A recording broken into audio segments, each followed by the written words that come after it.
Sebagai reporter, saya harus mengakui, cerita Megawati Hanyestri ini terasa seperti drama sinetron Ramadan yang dipaksa tayang sampai 200 episode, penuh dilema dan air mata.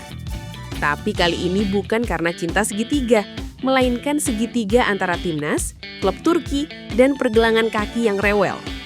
Sang kapten timnas voli Indonesia menghadapi keputusan besar. Tetap memimpin skuad merah putih di CV League 2025 atau segera terbang ke Turki demi pemulihan cedera dan adaptasi dengan klub barunya, Manisa BBSK. Bayangkan jadi Megawati, tubuh minta istirahat, tapi semangat nasionalisme masih berkobar. Ibarat motor tua yang lampunya putus, tapi mesinnya dipaksa ngebut di tol Cipali. Pilihan ini bukan sekadar main atau nggak main, melainkan menyangkut karir jangka panjang, kepercayaan klub asing, dan tentu saja ekspektasi jutaan penonton Indonesia yang selalu berharap ada smash 100 km per jam seperti di highlight Instagram. Di ruang redaksi kami menyebutnya headline level internasional dengan bumbu lokal. Karena drama Megatron ini bukan cuma jadi konsumsi media tanah air, tapi juga sudah diulas media Korea, Turki, bahkan akun gosip olahraga yang biasanya lebih sibuk bahas Ronaldo liburan di Dubai. Kalau disumpulkan, dilema Megawati saat ini adalah definisi nyata dari pepatah kuno. Antara cinta dan kerja, pilihlah yang tidak bikin masuk angin. Kalau diibaratkan, cedera Megawati ini mirip seperti kipas angin jadul yang mesinnya panas, tapi tetap dipaksa berputar. Kadang masih bisa, tapi kalau dipaksain terus, bisa meledak. Sejak pertandingan pertama CV League di Thailand, sudah terlihat jelas Megawati menahan sakit di pergelangan kaki dan lututnya. Wajahnya sesekali meringis, walau tetap berusaha tersenyum seperti bintang iklan teh botol. Cedera ini bukan hal sepele. Beberapa laporan medis menyebut ada masalah pada ligamen pergelangan kaki kiri dan radang ringan di lutut. Kombinasi yang kalau dibiarkan bisa bikin musim depan berubah jadi musim nonton dari bangku cadangan. Namun yang bikin semua orang geleng kepala adalah bagaimana Megatron tetap tampil di lapangan dengan mental baja. Seolah tubuhnya terbuat dari besi, padahal kenyataannya lutut manusia tidak punya garansi pabrik. Keberaniannya memang luar biasa, tapi sebagai reporter yang sering lihat atlet terpaksa pensiun dini gara-gara cedera, saya bisa bilang, risiko ini tidak main-main. Kalau dipaksa terus, bisa-bisa nama besar Megawati malah jadi bahan kenangan pahit ketimbang kisah inspiratif. Dan percaya atau tidak, inilah momen di mana fans harus ingat bahwa Megawati bukan robot Transformers, tapi manusia dengan lutut yang bisa protes kapan saja. Kisah Megawati ini ternyata bukan hanya jadi pembicaraan di warung kopi pinggir jalan atau grup WhatsApp bapak-bapak yang lebih sering debat bola daripada bayar listrik, tapi sudah sampai ke halaman utama media Korea Selatan dan Turki. Media seperti The Spike dan My Daily menyoroti gerakan Megawati yang terbatas. Bahkan mantan pelatihnya Koh Jin ikut nimbrung komentar dengan nada khawatir, seolah masih punya ikatan batin layaknya mantan pacar yang belum move on.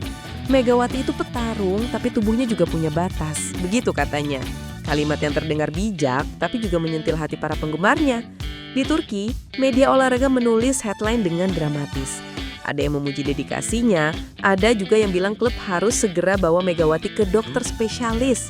Sebagai reporter saya tahu satu hal, kalau media asing sudah ikut nimbrung, itu artinya cerita ini bukan lagi gosip internal, tapi kasus internasional.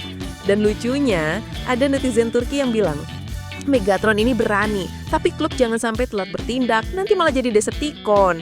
Nah, bayangkan, dari bintang voli kita bisa tiba-tiba nyambung ke film robot. Itulah bukti betapa Megawati kini bukan sekadar atlet, tapi figur global yang cederanya saja bisa jadi trending topik lintas benua. Klub barunya di Turki, Manisa BBSK, jelas tidak main-main dalam urusan Megawati. Mereka sudah kirim surat resmi ke PBVSI dan agensi Megawati, minta sang bintang segera terbang ke Turki untuk pemeriksaan medis lanjutan.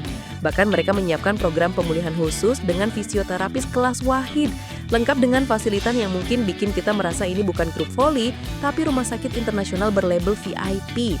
Bayangkan saja, mereka bahkan mengizinkan Megawati membawa personal terapis dari Indonesia selama sebulan pertama, biaya ditanggung penuh oleh klub. Itu seperti pacar baru yang rela bayarin makan sekeluarga besar demi bikin calon mertua senyum. Dari wawancara manajer timnya, terdengar jelas bahwa Megawati bukan sekadar pemain, melainkan investasi jangka panjang, aset yang harus dijaga. Mereka sadar Megawati adalah pemain Asia Tenggara pertama yang mereka boyong. Jadi citranya harus bagus, fit 100% dan tentu siap jadi magnet pemasaran di Instagram. Kalau saya simpulkan, sikap klub ini jelas. Kami bukan cuma butuh smash, tapi juga butuh Megawati sehat tanpa drama lutut bunyi krek-krek. Ini bukti bahwa untuk klub luar negeri, atlet adalah harta karun, bukan sekadar pekerja kontrak yang bisa dicoret kapan saja. Di sisi lain, PBVSI dan pelatih timnas Indonesia, Octavian, berada dalam posisi yang bikin jidat mereka mungkin lebih berkerut daripada kertas ujian matematika. Mereka ingin Megawati tetap memperkuat tim di leg terakhir Sivo League di Vietnam. Tapi mereka juga tahu, kondisi fisiknya jauh dari ideal. Octavian sendiri dengan jujur mengaku, kalau dari sisi pelatih tentu saya ingin dia main, tapi kesehatan lebih utama. Sebagai reporter, saya menilai ini komentar yang diplomatis tapi penuh beban. Seperti orang tua yang bilang ke anaknya, belajar itu penting tapi jangan lupa tidur. Padahal dalam hati tetap pengen nilai 100. PBVSI juga belum memberikan sinyal pasti, seolah mereka masih menimbang-nimbang antara prestasi sesaat dan karir panjang. Situasi ini seperti menonton pertandingan final yang skor setnya 24-24. Tegang, mendebarkan, dan semua orang tahu keputusan 1 poin bisa mengubah segalanya. Kalau Megawati tetap bermain, dia akan dipuja sebagai pahlawan. Tapi kalau cederanya bertambah parah, PBVSI juga bisa kena kritik habis-habisan. Intinya, federasi dan pelatih berada di tengah badai opini publik, dan sebagai reporter, saya bisa bilang ini bukan sekadar soal voli, tapi soal bagaimana bangsa ini belajar menghargai kesehatan atletnya. Sebagai jurnalis yang sering meliput dunia olahraga, saya bisa bilang cedera adalah musuh paling licik.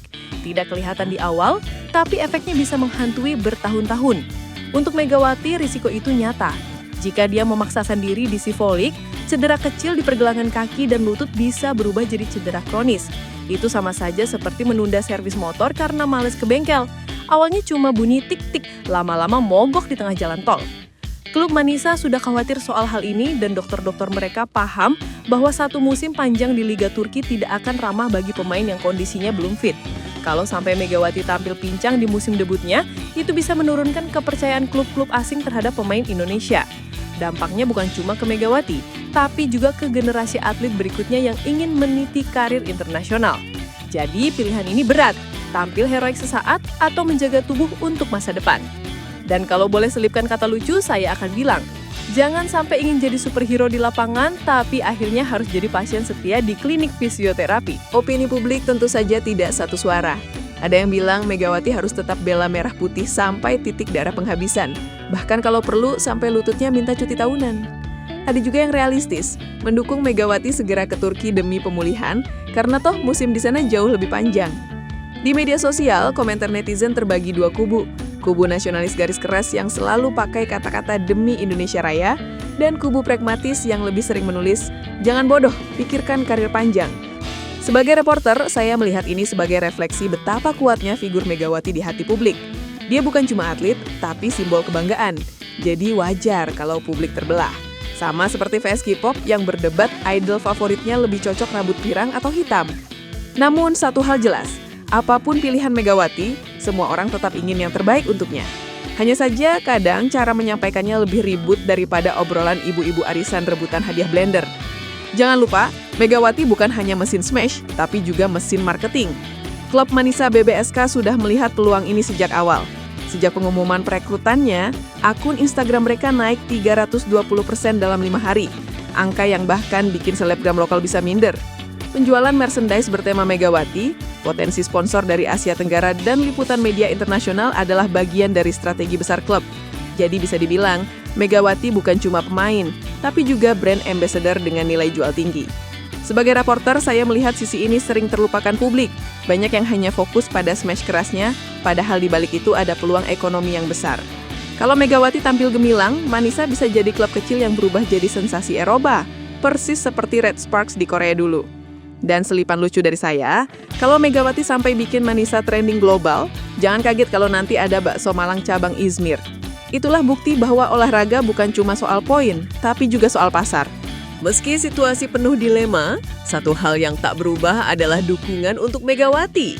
Dari fans Indonesia, netizen Turki, sampai mantan pelatih yang masih peduli, semua sepakat bahwa kesehatan Megawati harus jadi prioritas.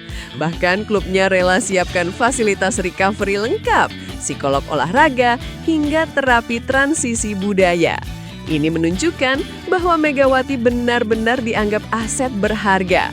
Sebagai reporter, saya melihat ini sebagai bukti bahwa dunia sudah berubah.